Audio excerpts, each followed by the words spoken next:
know when you want to do a sound check, Jeff. Okay, so this is a voice from the audience. Your name is? Emily. Gary.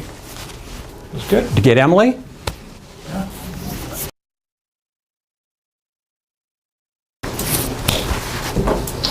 Good afternoon, and welcome to everybody here in the room, as well as those on the internet, for our first afternoon session with MERN. We have actually with us Gary Hunter from the University of Winnipeg, and he's going to be giving us a presentation on leadership from the inside out. Thank you for joining us, Gary. Thank you very much. Okay, so I've got some books for you.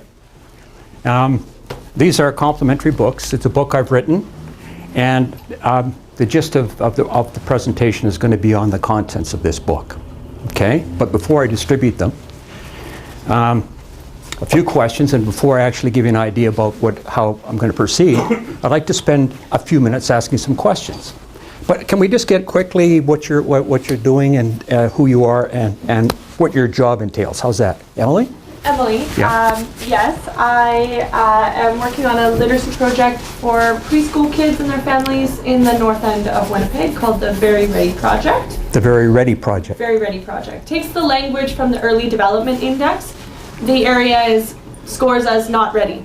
So the project title is the Very Ready Project. Interesting. And who came up with the title?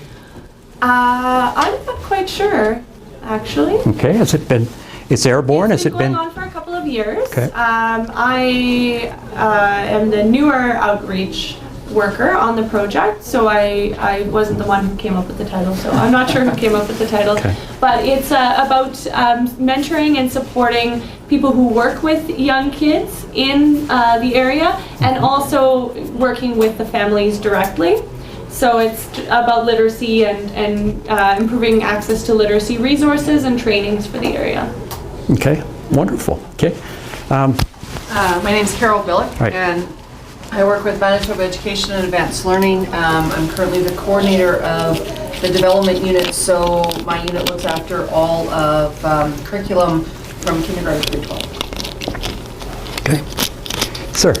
My name's Richard Thoreau. I'm with Manitoba Education as well. I'm with the Aboriginal Education Directorate, and I work as a research consultant. I'm Ann Cresta, and I'm an inclusive education consultant, and I work with a firm called Education Solutions Manitoba. Inclusive education. Mm-hmm. And you work with, again? Education Solutions Manitoba. Okay, I don't know them. It's John Van Wellingham started this group when he retired, and it's a lot of education champions in Manitoba who have retired or have come from other fields to do private work with schools and groups of educators. I see. Great, terrific. Barry. Hey, Barry Dick. Anybody at Barry's? You were at Barry's session this morning. Anybody else? Okay. I think there's going to be some commonalities. Go ahead, Barry. From work at Landmark Collegiate, and I run a flexible learning environment for grades 9 to 12 students. Good. Yeah. And Kendra. I'm supposed to introduce myself? Yeah, yeah. My name is Kendra Rieger. I'm a nursing instructor at Red River College and a graduate student, and I'm working with Dr. Moran at the University. Yeah, so what kind of work are you doing together? Very exciting work. You should stay for the next session. Oh, you're delivering it? Are you going to co-deliver or? Okay, I'll come to it then. I didn't sign up to a session. Okay. Okay, we'll save that. Yes, sir. Michel Boucher, I'm a trustee, co-trustee with the BSFM, the French School Division. Fred Kelsnick, trustee, Red River Valley School Division. And Red River Valley School Division. Is that near Garden Valley? Further north. Okay, but it's sort of in that region? Yeah, Morris area, Morris. Let's see. Okay. Former Morris McDonald. Right. And I was looking at some of the unconventional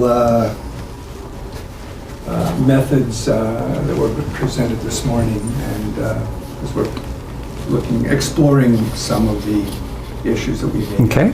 So it was a really fruitful morning for you. Yes. Great. I hope there's a little bit more here. My name is Ray Silver, and I'm the Executive Director with the Manitoba Association of School Business Officials. Good. Okay. Question. just raise your hands if you've heard of, if the name Viktor Frankl means anything to anybody. Okay, 2. Okay, never heard of him? You never heard of him? I don't think so. Just out of curiosity, and I can't get into why, how many people in here have heard of Sigmund Freud? Okay. And again, how many have heard of Viktor Frankl? Yeah, that's tragic. Okay. What can you tell us? What's your familiarity with him? That was my first year university philosophy course. He was one of the philosophers we studied. Did you cover his book, Yes. Man's Search for Meaning? Yes. Was it the most important book you ever read in your life? At the time, I think it had some significance. Okay. That was a while ago. Oh boy, a good friend of mine not long ago said that a book that resonates, you should read it every 15 years or so, because we evolve, we change, you know. And what about your connection? Have you read his book? 3 times. 3 times. Yeah, I'm actually currently in the process of using it as a textbook with our executive members as a literature circle. So we're in the process. Actually, I've introduced it to them, and they're in the process of reading it. And I agree with you. I think it's certainly it was the one book that has the most profound influence on my own personal, how I see life and how I see leadership. And I think, to be honest, I think Stephen Covey stole his ideas. Well, I think Stephen Covey is one of the few contemporaries who I saw it the other way. I thought Covey was one of those few people that recognized the genius and how life affirming this guy is. I'm going to talk a little bit later, but this is a book who people in prison for life have read and have found meaningfulness in their being imprisoned. That's how powerful that book is. Okay. Anything particular that what comes to mind when I say, if you read it 3 times and if you've introduced it into this context it's in, what was so impressive? What really grabbed your attention? We cannot control what happens to us, but we can control how we choose to react to what happens to us. And that inside of all of us, there is something that no matter what externally happens to us, cannot be violated, because that's our inner belief system. Right. So no matter how, in the context of the camps, I'm going to interrogate you. And Frankl would say that the one thing that I can't have any influence on unless I allow, if you can choose to be a victim, but that's a choice, right? So it's all on you as to whether or not you want to let me victimize you. So he actually left the camps as somebody who wasn't a victim in the very, very real sense of the word, in that he continued to have a very, very positive attitude towards life. So I just want to read you a section of my book, because it is within this paragraph or two that the genesis of the book that I'm going to give to you here came from. Okay? Did somebody have their hand up? Okay, let's see if I find this. Okay. In his book, Man's Search for Meaning, Viktor Frankl, who spent 5 years in a Nazi concentration camp, described his experiences there. One of his most compelling observations concerned the vast number of prisoners in the camps who lost the will to live. Losing the will to live was hardly surprising under the circumstances, but Frankl noticed that not everyone reacted the same way. We who lived in the concentration camps, he wrote, can remember the men who walked through the camps comforting others and giving away their last ounce of bread. He realized that despite the horrific conditions, some were able to find a reason to carry on. This observation prompted him to ask himself why some prisoners were driven to survive while others succumbed to a state of helplessness. He concluded that many who lost the will to live did so because they felt there was no longer anything worth living for, nothing left to expect from life. And that's the key expression. This insight prompted Frankl to proclaim, woe to him who saw no more sense in life, no aim, no purpose, and therefore no point in carrying on. Once he had identified this process, or this tendency to expect from life, as a primary reason many people lost the will to live, the antidote became clear to him. We needed to teach the despairing men that it didn't really matter what they expected from life, but rather what life expected from them. What a paradigm shift that is. If I mention John Kennedy and the sentence that came out of his mouth, does anybody know what that one sentence is? No. Does that resonate with everybody? Okay, so ask not what your country can do for you, ask what you can do for your country. Okay, so we're actually talking about the same idea here. Don't expect from life, ask life what it expects from me. Okay, so before I go any further, when I read that, I thought to myself, my first thought was, he's talking about something about observations in a camp. And I said to myself, this could be implemented societally. Why couldn't people get up in the morning and ask the question, what am I being summoned to do? What should I do with my life? And I think you can probably see the implications for school a bit, for kids, right? And so now my question is this. Ask not what your country can do for you, ask what you can do for your country. If let's say the United States, the US had bought into that, in other words, when Kennedy said that, let's assume that here we are 30, 40 years later, and it happened that all of a sudden people took on that attitude. Can anybody tell me how you think the world would be different if people embraced the idea that what is my responsibility here? What is expected from me? How would the world be different? Anybody? Well, it would be a better world. How so? How do you think if I decided, and most days I was thinking about what's expected of me, where would that take a lot of people? It makes me think of the Dr. Mark Brokenleg's Circle of Courage, and that one of the things that helps develop people is that generosity piece, that sense of purpose. That we're here for a reason, and part of that purpose and reason is to give back to society. Higher level of personal development. Okay. That's what the connection. So give back to society, rendering something for society's benefits. Yes? Well, and that it's anti-capitalistic. I mean, capitalism is all about taking and what can... Right. And individualism. Yeah. It's turning it upside down, isn't it? So the other thing that should be apparent is there's a shift in the relationship between rights and responsibilities. I don't know about you, but I've been I got a bias about all this entitlement and how there's this constant talk about free speech, free speech, free speech. And we're talking about free speech where the arm is extended longer than the tip of your nose. And it seems to me once that my fist reaches the tip of your nose, that's a violation of the other person's rights. And I don't know about you, but in this narrative, I haven't heard very much talk about, well, what about the other person's rights? And what about my responsibilities?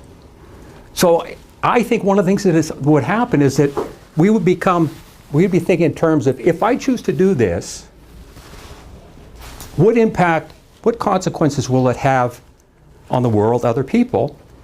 And then I make my decision, hopefully responsibly, based on that, as opposed to constantly insinuating and feeling like I'm entitled to have my rights met. It also really affects your motivation, don't you think? It makes you much more internally motivated instead of just reacting to what's around you. Well, if I'm in a classroom and I'm telling the kids, the students, I'm getting ahead of myself here, that you have something to render. Everybody in here has something to render for the better good of the world, right? And so that's where it starts. And so then you're developing that sense of involvement in, of engagement in, maybe responsibility for. So what's this all about? So we got responsibility, generosity. I'm going to ask you, what about fulfillment? My book is called Life Expects: Educating Students to Lead Fulfilling Lives. Can anybody make the connection between living a fulfilling life and living by the idea that what does life expect from me, and then attempting to do what I'm being bid at? It's this concept of success ensues. You cannot pursue true success any more than you can pursue happiness. It's a byproduct of something else. Okay, so if I was to ask you what the difference between success and fulfillment is, can somebody tell me the difference between those two terms? Good question. Fulfillment's intrinsic. Success is Excellent. extrinsic. Right. So fulfillment is really the key, isn't it? As we're going to see later, we're going to look at something that I'm sure that you've encountered, where there are people that are actually very successful, but they're despairing. They're successful, but they're not fulfilled. And so one of the things that what I want to do with you here in the time that we have is we're going to fill in these gaps. And at the top here,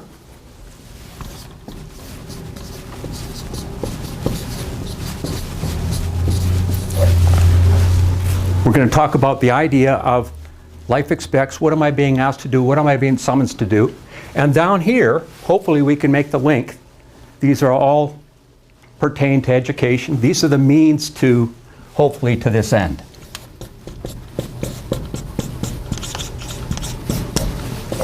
Okay, so how do we get there? We're going to look at the means now. Okay, so I'll give you, these are yours to keep. I hope they resonate with you. Can you? Thank you. Thank you. I knew it was going to be ready.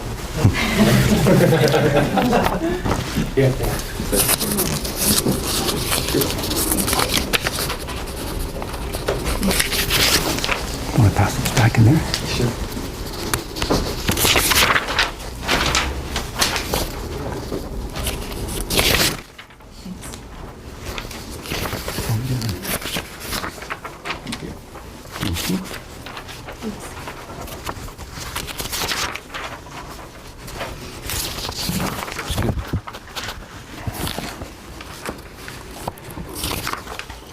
Okay, so I mentioned earlier that I would outline the game plan, and I've given you an actual copy of it. You can't write this down. It's not the best setup. We don't have desktops, but you can see that there's two questions here. The first two questions, what and why? And we're going to focus our discussion just on those two questions. In other words, what is the Life Expects paradigm that I'm going to be talking about, and its constituents. And then, of course, I think what's really important for me to try to discuss with you is why this paradigm, in many cases paradigm shift, because it's different from what we're used to, why it makes sense to try to bring it into our schools. Okay, and I'm just going to give you brief descriptions of the how. The how is actually is the pedagogy, the kinds of teaching strategies and the kinds of habits that we want to instill in our students, and also the kinds of character traits of what we call Life Expects teachers. Does that make sense? Okay, so just before we begin, the first thing I thought of when I read that epiphany of Frankl's was, couldn't we do this in society, in our whole society? And then guess what my next thought was? Where do we want to start? Where would be the place to introduce it? School. School, for many reasons. The quality time, the amount of time that teachers have with kids, it's a no-brainer. So education is the appropriate place for it. So then I said to myself, okay, Life Expects, how do we make that concrete? And I immediately thought, this came very quickly. It would have to be rendering the best parts of ourselves to the world. But that's still a little bit abstract.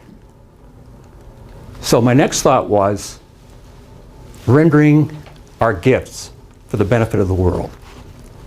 And of course, we have to have faith. If you're going to be a Life Expects teacher, you have to truly believe that every single student that's in your class has a gift, is gifted in one way, shape, or form, right? And you're going to find that out when you get away from the traditional kind of classroom, correct?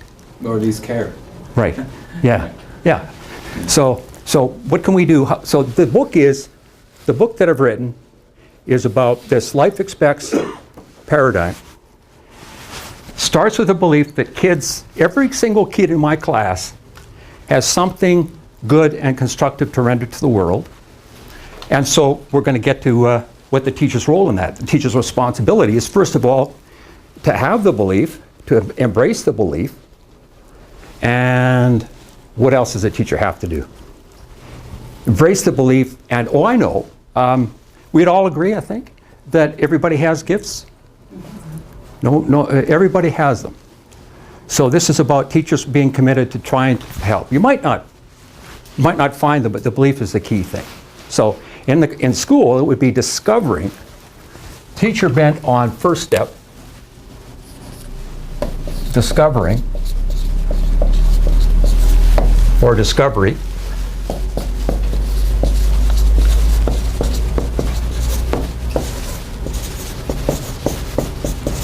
and rendering of gifts. Okay, so one of the constituents here is gifts. So what's an example of a gift? A talent. Yeah, okay, specifically, here's a prompt for you. Parenting's a gift, right? There are a lot of people for whom their calling, if you will, is parenting. So let's get a range of gifts that there are out there that you've encountered with your students or whatever the case may be. Ability to communicate. Good communication skills. Anything else? Caring attitude. Caring attitude. Somebody with really good interpersonal communication skills, sort of connected. Artistic talent. So there's a whole array of them. I mean, and so you've got a gift, you've got a gift, you've got a gift, you've got a gift. Okay? And so another constituent of this question, dealing with life expects, defining it, is what should we be listening to?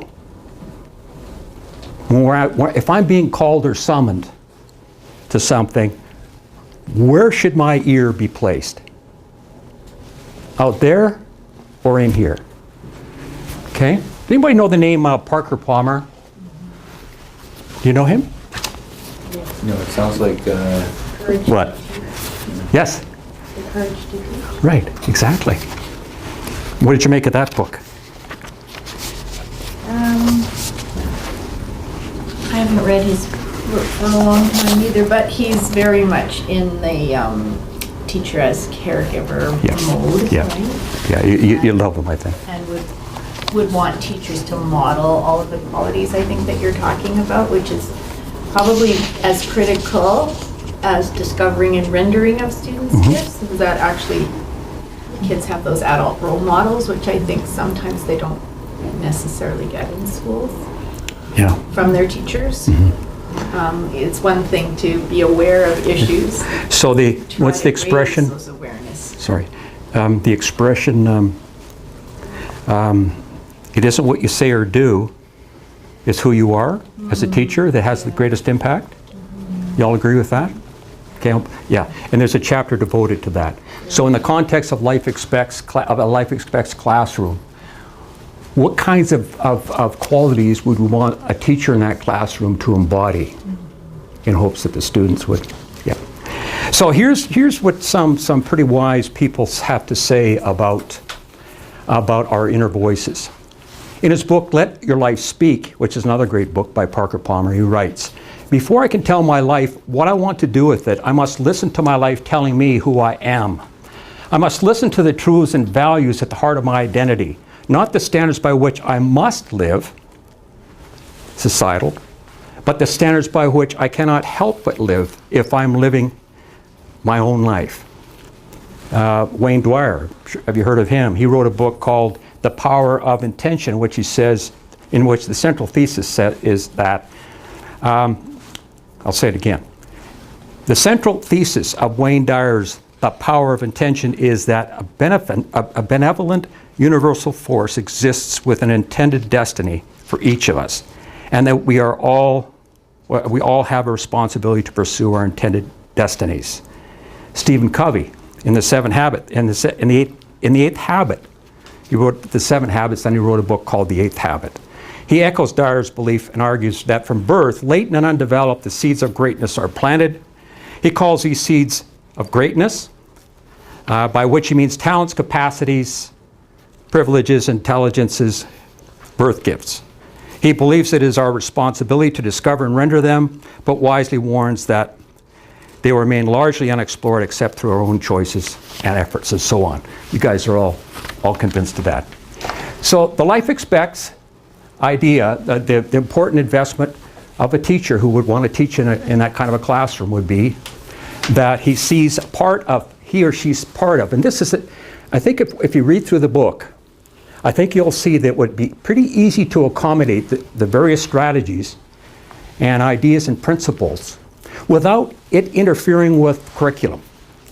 You know, I think that some people would ask that. Well, if I turn invest all my time in a life expects paradigm, then aren't I going to be neglecting the courses that I'm teaching? I think the answer you'll find in reading the book is no.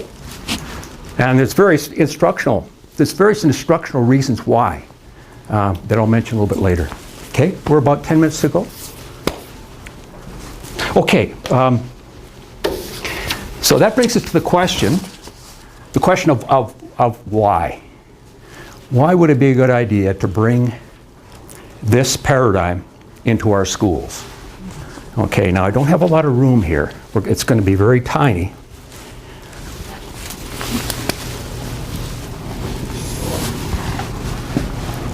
Bipolar continuum. If at this end of the continuum we have failure, then what would we have at this end? Success. Okay? Okay. In our society, a lot of our society is focused on and emphasizes this continuum, correct? This is an idea that from Frankl as well. If this is a vertical continuum. If at this end of the continuum we have despair, what would be the logical alternative? Okay, happiness or fulfillment. I like fulfillment in the context of what we're talking about more than happiness, because happiness is a sort of a global thing. Fulfillment means, think about it. What does the word mean? You don't even have to look it up. Fulfillment means I'm full by, you know, it's like I'm fulfilling. I'm putting something in the world. I'm doing something that's bigger than myself. And that's ultimately what Frankl was talking about. We get most meaning in our lives out of doing things that transcend us. Okay? So I think one of the things you'd agree about the failure-success business is we know somebody's successful, somebody's a failure. And we often make the assumption that if a person's successful by all of society's indicators, that person, those people must be happy as well. Is it true? Did you want to elaborate? Well, I'm just saying the most recent example that is very public is Robin Williams. Oh, yeah. Yeah. We're shaking our heads saying, he had everything. It's like there's a checklist, right? He had this, he had this, he had this, he had this. What more could a person have? And yet we know, because he committed suicide, that Robin Williams was in here somewhere. An example of somebody who would be in the failure would be failure despair. I mean, we don't even have to focus on that. We can understand why, if somebody's a failure, why they might have a difficult time, why they might be despairing, right? Somebody you're all familiar with, or some of you are familiar with, learned helplessness. Okay? Does everybody know what that expression means? So a kid that has developed that syndrome. Okay? And we know what this means. Somebody who's rendering to the world precisely what he or she ought to be. How many people know, and you could speak for yourself, how many people in here, as you look at this, would know people that are in this quadrant, that are successful, but more importantly, they're fulfilled? Okay? Okay? Can you give us some sense of what you see in that person that has you so convinced that that person is fulfilled? A calmness, an ability to deal with stresses in life, something that, a stressful event, but how they can deal with it. So. Yeah. So very serene and very comfortable and in their own skin and can handle things. when things come up, they're up for the game. Okay, so we're talking about, so here's what. We're talking about why. And let's go to the book. And you can, if you like, you turn to the page that I'm going to refer you to.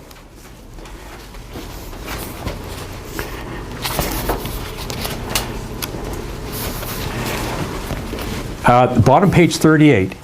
3 lines from the bottom. And of course, what we're really looking at here, I mean, certainly we know that there's kids, there's at-risk people that are in that category.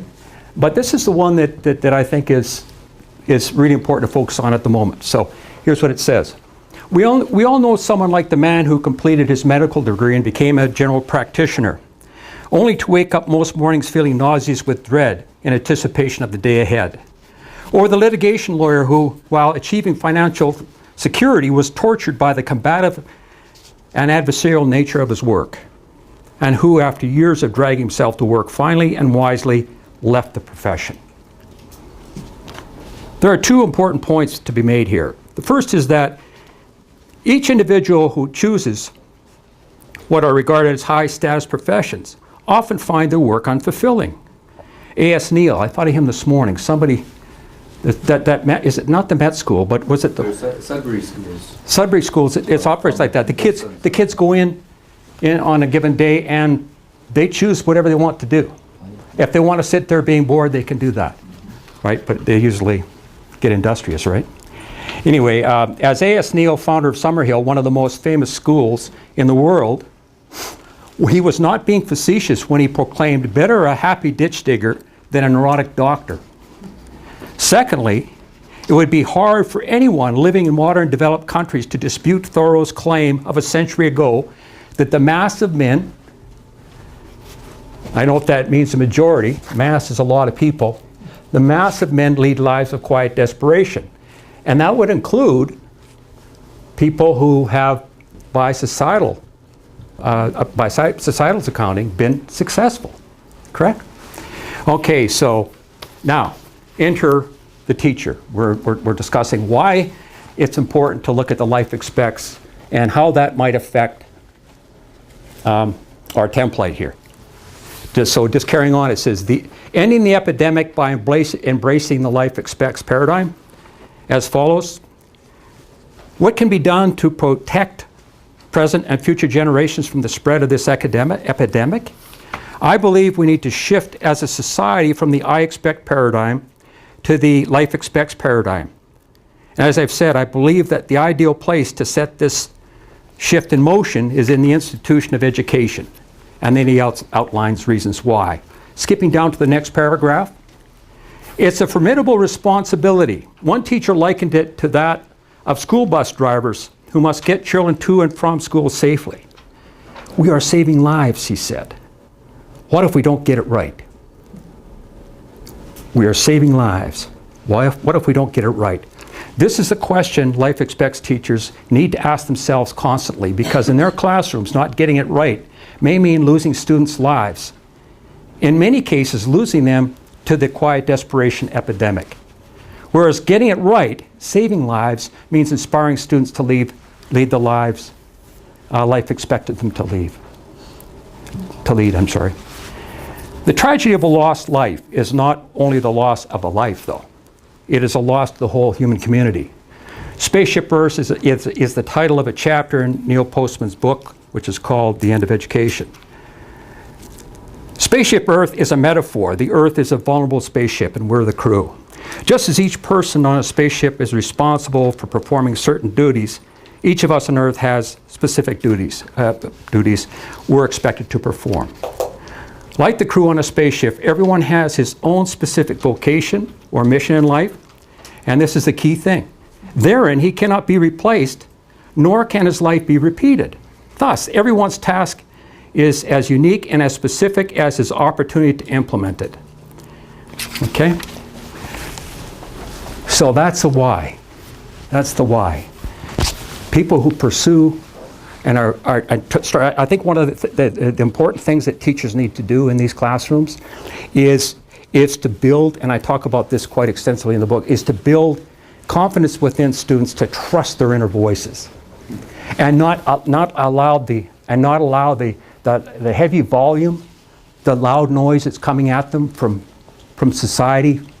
And this isn't to say that we ignore those societal voices, because teachers, parents, there's lots of information coming from them. But the intuition, the conscience, the inner voice, paying attention to it and trusting it. I don't know. Do you think that's malarkey? I'm sure a lot of people think this is kind of fuzzy. I would have been interesting It actually totally resonates with, you heard me sharing this morning, it resonates with what I do. Yeah, thought you'd say that. Yeah. Okay, we got to wrap up here very quickly. So the last question, the how, and this is just descriptive. In the book, I devote a chapter to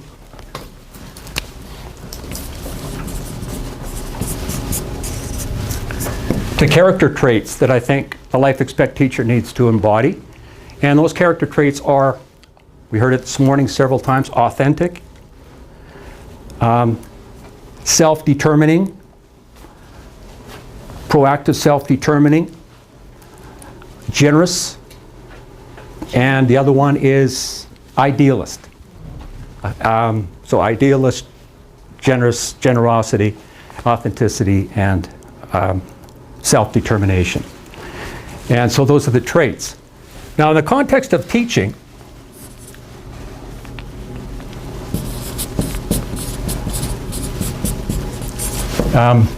Mr. Santos had there was a quote there, head and the heart. I've come to believe that the heart is at least as important, if not more important, than the head. Because if something is not right at your core, then my head's not going to function very well. I teach interpersonal communication classes, and we're constantly talking about how people do really stupid things. And a lot of times we do stupid things because when we do something that is like a knife in the chest or does injury to the heart, the brain gets stupid. It doesn't operate properly. So they play off each other. So I'm not suggesting that the cognitive domain isn't important, but I think the affective domain doesn't get enough play. And it's really important. I mean, sense of responsibility, confidence, those competence, a sense of competence are really important. And so in the book I talk about what I call, there's actually two sets of them, have what are called trust-affiliated needs. You mentioned the word safety this morning. Safety, belonging, and trust. And I talk about how teachers can strategically make their places inclusive, safe, trusting. And then as scaffolding on top of that are what I call confidence-affiliated needs, which consist of responsibility that comes from making independent choices, which leads to success. You know, if I'm choosing something as a student, I care about it, I am going to be successful at it, and then when I'm successful at it, I'm going to be affirmed for it. My teacher's going to say some pretty important things about it. The other thing here is the kind of teaching. Any idea what I mean by deep teaching? You want to be employing a transformative teaching model, right? Because you're not just want to be raising awareness among students, but rather giving them disoriented experiences, helping them to become more self-fulfilled. So I think a transformative I think you've got a different idea of deep. By deep teaching here, I mean less is more. Teach less content. Oh, I see what you're saying. Teach less content, but teach it thoroughly. Uncover the material with the students rather than cover it. I think that came up too. I mean, if I think that just by giving people information, even if it's clear and distinct, if I think that that is going to be retainable, then I'm probably under a bit of an illusion. So deep teaching is really important because it allows time to do things that are going to bring things out of students. If I come into a class every day and it's just rat-a-tat-tat knowledge, there's no room for the student in there. There's no room for, so we got to push that out. And what am I going to teach? Few, significant, thorough. There's a lot of what we teach students that we can ask of them. I'm not going to insult your intelligence. We're going to look at this concept, and we're going to look at the what, the why, and the how questions.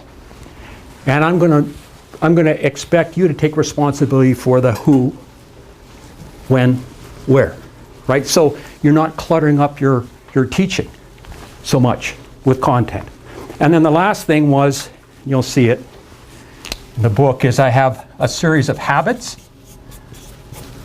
And the idea is that if I'm a Life Expects teacher, then not only do I want to engage in deep teaching, cater to and try to meet the affective needs, leading my students to feeling really confident about themselves, but I want to make sure that when they leave school that they have the muscles, they have these habits, so that when something goes wrong, they don't get discouraged and give up on their gift. Just, can I ask that one question? Has anybody ever known anybody who was gifted at something, and because of some form of discouragement, they gave it up? Yes, sir?